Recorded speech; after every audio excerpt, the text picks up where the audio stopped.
नमस्कार, मैं doctor Manju Bhargavi language tutorial में आप सभी का हार्दिक स्वागत करती हूँ। आज मैं आप लोगों को रामचंद्र शुक्ल जी द्वारा लिखित निबंध मित्रता के सारांश बताने वाली हूँ। उसके कुछ अंश ऐसे हैं।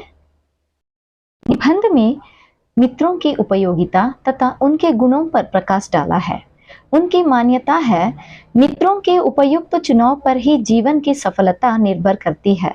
मित्र सच्चा पथ प्रदर्शक होता है। जब कोई युवा पुरुष अपने घर से बाहर निकलकर बाहरी संसार में अपनी स्थिति जमाता है, तब पहली कठिनाई उसे मित्र चुनने में पड़ती है। आश्चर्य की बात है कि लोग एक घोड़ा लेते हैं तो उसके गुण दोष को कितनी परख कर लेते हैं, पर किसी को मित्र बनाने में उसके पूर्व आचरण और प्रकृति आदि का कुछ भी विचार और अनुसंधान नहीं करते।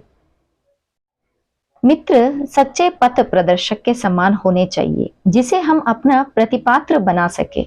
हमारे और हमारे मित्र के बीच सच्ची सहानुभूति होनी चाहिए। ऐसी सहानुभूति जिससे एक दूसरे की बराबर खोज खबर लिया करे। ऐसी सहानुभूति जिससे एक के हानि लाभ को दूसरा अपना हानि लाभ समझे। मित्रता के लिए यह आवश्यक नहीं है कि एक मित्र एक ही प्रकार के कार्य करते हो या एक ही रुचि रखने वाले हो। हमें ऐसे मित्रों की खोज में रहना चाहिए जिससे हमसे अधिक आत्मबल हो।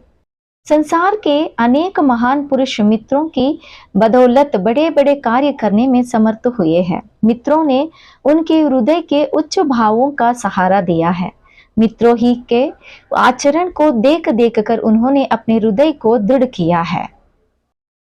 मित्र उन्हें उपयुक्त मंत्रणा और सहारा देने के लिए सदा उद्यत रहते हैं। ऐसे भी मित्र होते हैं जो विवेक को जागृत करना और कर्तव्य बुद्धि को उत्तेजित करना जानते हैं।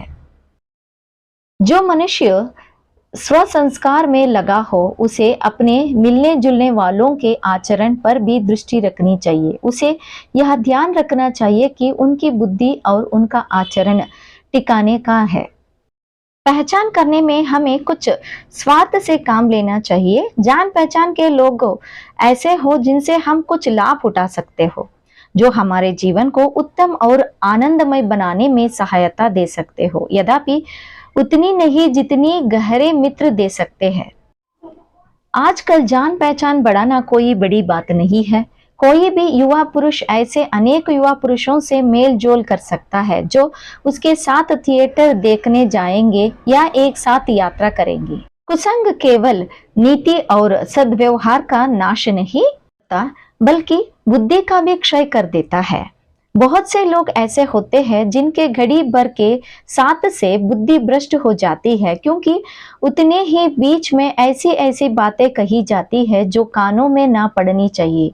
चित्त पर ऐसे ऐसे प्रभाव पड़ते हैं जिनके उससे पवित्रता का नाश हो जाता है। ऐसा ना हो कि पहल तुम इसे एक बहुत सामान्य बात समझो और सोचो कि एक बार ऐसा हुआ फिर ऐसा नहीं होगा, अथवा तुम्हारे चरित्र बल का ऐसा प्रभाव पड़ेगा कि ऐसी बातें बकने वाले आगे चलकर सुधर जाएंगे। नहीं, ऐसा नहीं होगा। धीरे धीरे उन बातों से अभ्यस्त होते होते तुम्हारी घृणा कम हो जाएगी। पीछे तुम्हें उनसे चिढ़ना मालूम होगी, क्योंकि तुम यह सोचने लगोगी कि चिढ़ने की बात ही क्या है। तुम्हारा विवेक कुंठित हो जाएगा और तुम्हें भले बुरे की पहचान नहीं कर पाओगे। हृदय को उज्जवल और निष्कलंक रखने का सबसे अच्छा उपाय यह है कि बुरी संगत की चूत से बचें। सोसाइटी में सम्मिलित होने से हमारी समझ बढ़ती है, हमारी विवेक बुद्धि तीव्र होती है, हमारी सहानुभूति गहरी होती है, हमें अपनी शक्तियों के उपयोग का अभ्यास होता है, हम अपने साथियों के साथ मिलकर बढ़ना सीखते हैं।